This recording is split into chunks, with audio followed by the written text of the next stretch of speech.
예, 지난 주말 강원도 삼척항에서 발견된 북한 어선이 기관 고장으로 인한 표류가 아닌 귀순 목적으로 접근한 것으로 확인됐습니다.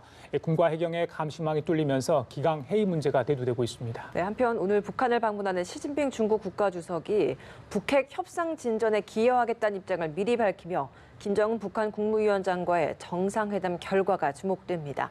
이 관련 내용들 진희관 인제대 통일학부 교수, 박원곤 한동대 국제지역학 교수와 함께 짚어보겠습니다. 네, 어서 오세요. 안녕하십니까? 네, 안녕하세요. 어서 오십시오. 예, 오늘 시진핑 중국 국가주석이 북한을 국빈 방문합니다. 일정은 1박 2일 일정인데요.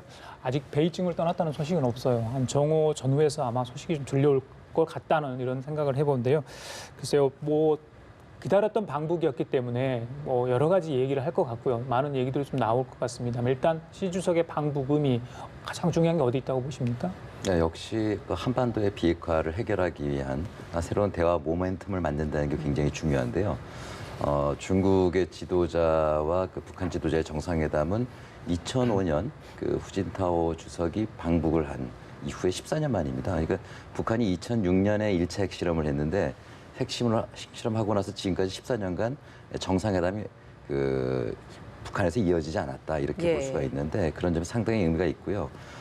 좀 무거운 얘기입니다만은 사실 한반도의 어떤 굉장히 중요한 분수령이 올해 하반기에 있지 않겠는가. 그런데 지난 하노이 회담 결렬 이후에 거의 지금 4개월 동안 대화 모멘텀이 없었는데 최근 6월을 접어들면서 이런 어떤 변화의 계기가 나온다는 점에서 시진핑 주석의 방북은 상당한 어떤 계기가 되지 않겠나 그런 생각이 듭니다. 예. 시 주석이 방북하기 하루 전에 북한 노동신문에 기고문을 실었고요. 그리고 노동신문이나 민주조선 이런 북한의 매체들 일면에 계속해서 어제부터 시진핑 주석의 방북을 특집으로 이렇게 보도를 하고 있더라고요. 이런 모습 좀 어떻게 보셨습니까? 굉장히 이례적이죠. 특히 기고문을 실은 것은 거의 처음이다라고 생각이 되고요. 후진타오 장점인 주석 방문 때도 노동신문에 나오긴 했습니다만 이런 식의 기고문은 아니었다라고 생각이 됩니다.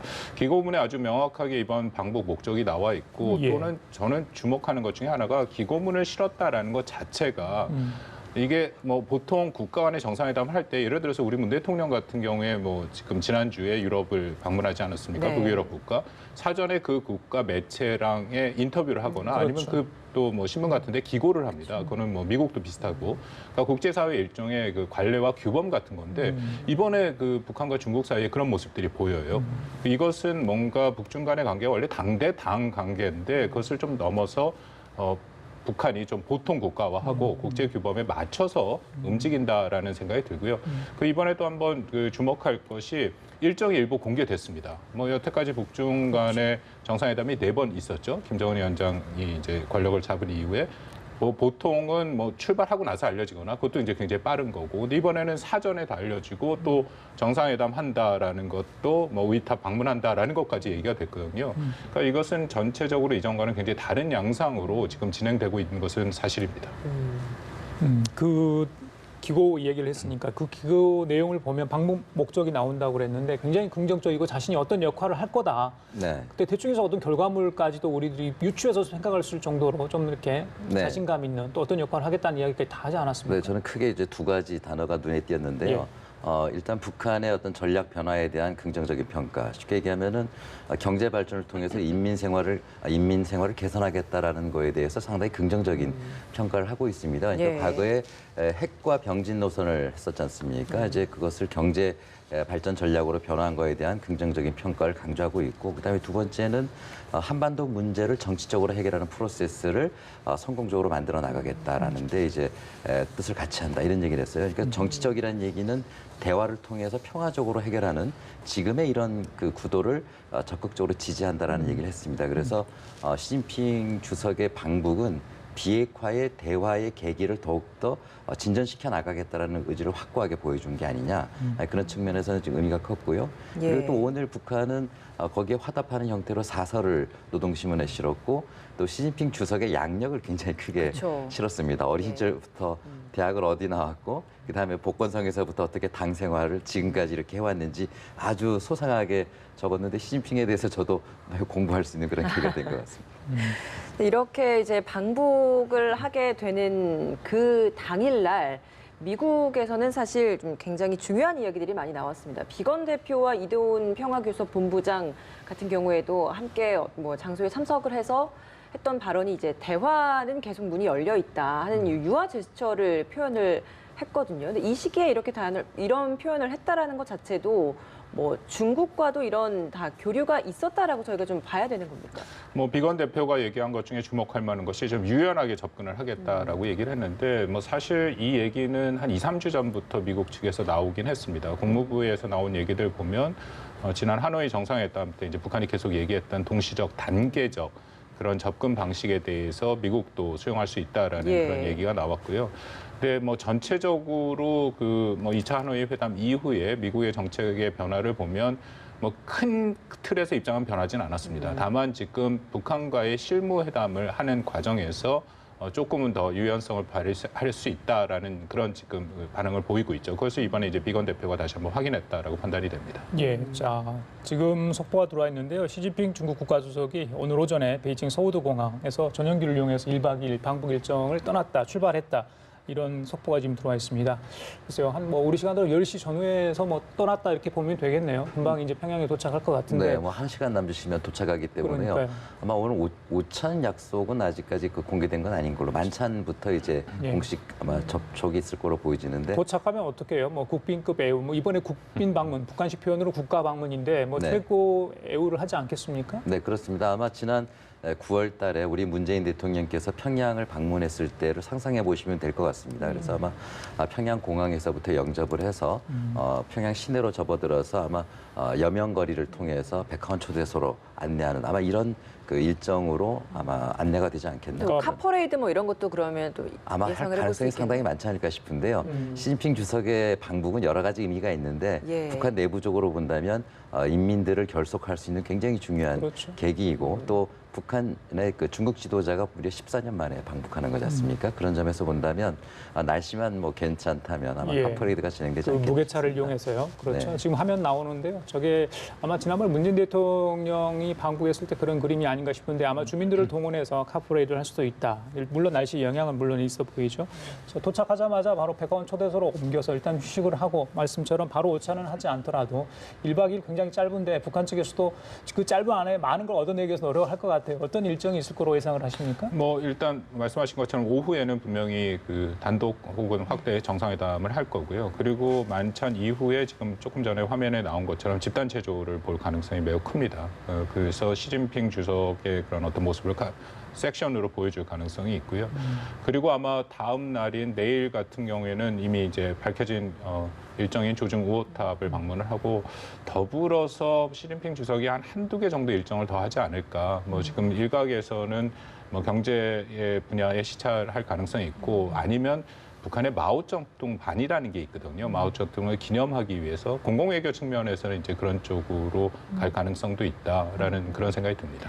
공동 선언문 발표나 이런 부분도 있을까요? 이번에는 좀 가능성이 있다라고 생각이 되는데요. 공동 선언문이 나올 때도 있고 안 나오는 때도 있는데 이번에는 아마 나올 가능성 조심스럽긴 하지만 좀 예측을 하는 것이 지금 이미 그 밝혀진 그 여러 가지 모습들을 보면 이게 이제 당연히 북한과 중국 이번에 올해가 70주년 있지 않습니까? 그것을 기념하는 의미이기 때문에 가을에는 갈 것이다라는 게 있었지만 이번에 조금 당겨진 거 보면 북한과 중국 사이의 관계도 중요하지만 이건 미국한테 던지는 메시지도 분명히 있거든요. 그래서 아까 노동신문 말씀을 하셨는데 저는 굉장히 이렇게 잘 조정된 메시지다라고 생각이 됩니다. 이걸 어떻게 읽느냐에 따라서 해석이 다를 수 있는 그런 메시지를 일부러 노동신문에 실려서 미국한테 보내주는 거거든요. 그 의미는 나름대로 중국이 한반도에 영향력이 있다. 근데 우리가 어떤 방향으로 가느냐에 따라서 앞으로 미국과 북한 사이에 비핵화 협상에 긍정적으로 작용할 수도 있고 어떻게 보면은 좀 부정적으로 작용할 수도 있다라는 그런 메시지를 굉장히 절묘하게 집어넣습니다. 그래서 그런 비슷한 류의 아마 공동 성명이 지금 나오지 않을까 그렇게 판단이 됩니다. 그 아까 김 교수께서 내부 체제 결속 이번 방북을 이용할 수 있다 하지 않습니까? 그러니까 정상회고 우리 정상 국가로 가는 그런 모습도 비춰지고 있다 이렇게 말씀하셨는데 사실 그 외교의 활용 점정이 아닐까 싶어요. 시진핑 주석이 김정은 위원장을 평양에서 만난다. 김정은 위원장으로서도 굉장히 뭐 기쁜 일이고 본인이 그만큼 7년 동안 공들여왔던 일이 성사되는 거 아니겠습니까? 네, 그렇습니다. 그러니까 13년 만에 이제 중국 지도자의 방북이기도 하고요.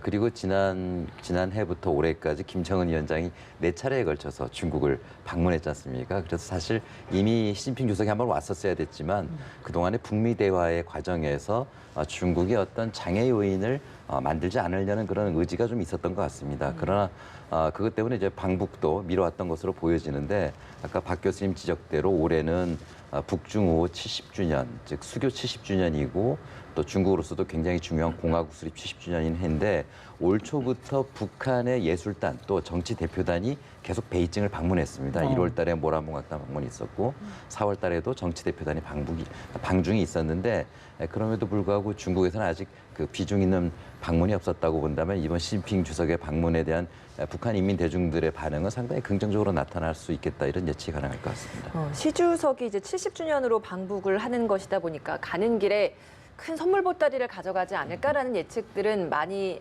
하고 있어요. 근데 그래야 이제 되겠죠. 네. 제재 문제가 있기 때문에 네. 어느 정도의 선물 보따리일까라는 것도 궁금합니다. 뭐 작년을 비춰서 보면 어느 정도 그 가름이 나지 않겠나 싶은데 작년에 3차례 방북하는 과정에서 중국이 북한에게 쌀 1,000톤과 비료 15만 톤을 지원한 것으로 확인이 되고 있거든요. 이것은 인도주의적인 지원으로 볼 수가 있기 때문에 제재의 대상이 되지 않습니다. 그렇다고 예. 본다면 역시 올해 유엔 기구 WFP를 통해서 또 여러 기관을 통해서 대북 식량 지원이 지금 긴급하게 준비되고 있는데 아마 그 식량 지원 측면에서는 분명히 시진핑 주석이 여러 방안들을 이번에 제시하지 않겠나 뭐 이런 예측이 가능할 걸로 예. 보입니다. 교수님 이제 북중이 만나고요.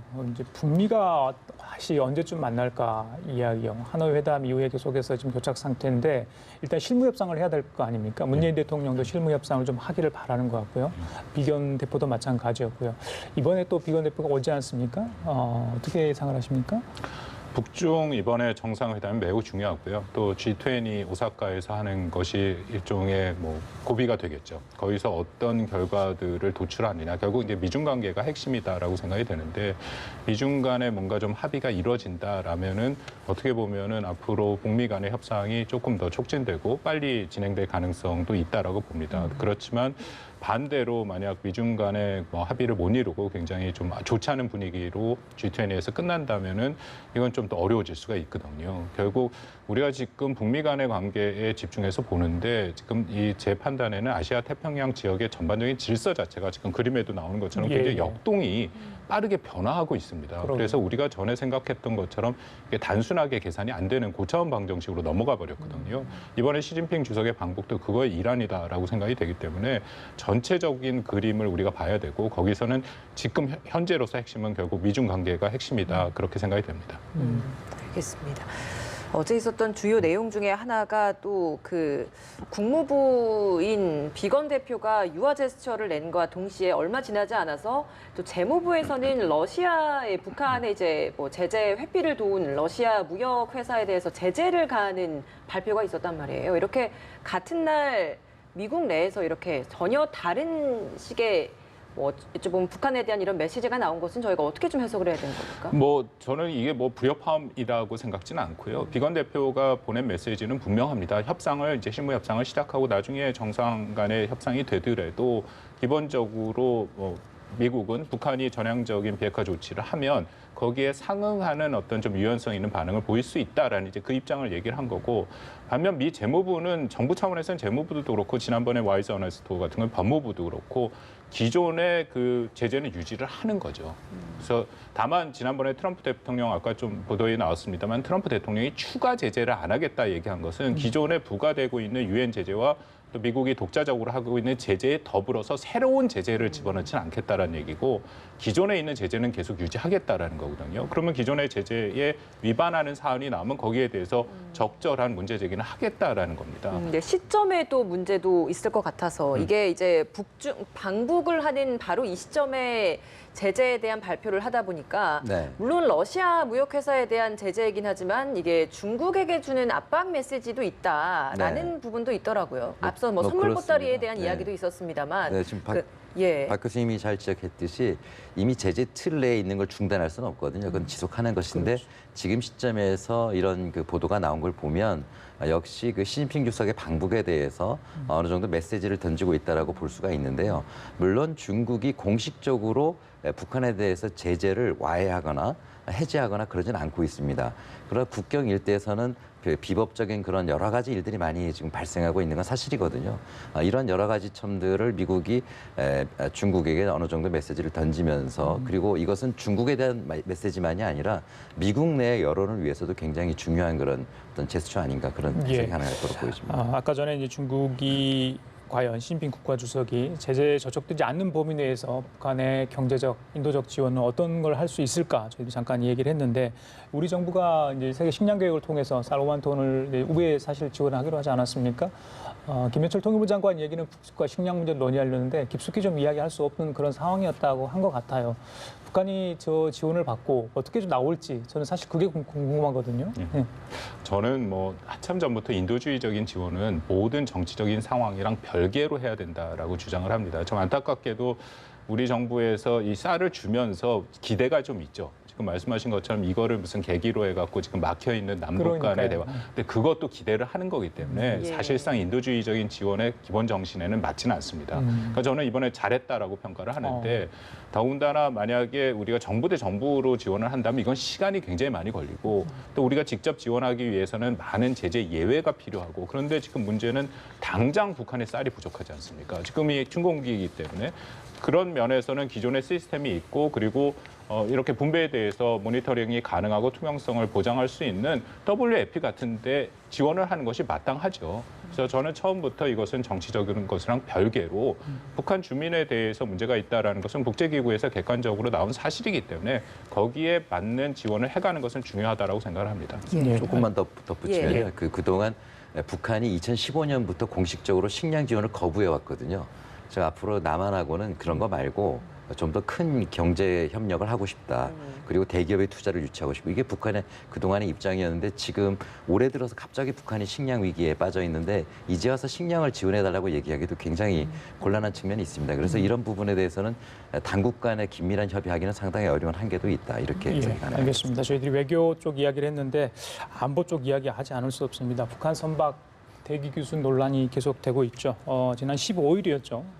북한이 삼척항 부두까지 왔는데 우리 감시망이 다 뚫렸습니다. 네. 국방부에서도 책임을 통감하는 것 같습니다. 국방부 장관이 잠시 후에 사고 관련해서 기자회견을 할 예정이고 또 현지에 조사단을 파견을 한다고 합니다. 진 교수께서는 이번 사태 사고라고 해야 되나요? 어떻게 보고 계십니까? 네, 그 군에서 대처를 제대로 못한 건 틀림이 없는 것 같습니다.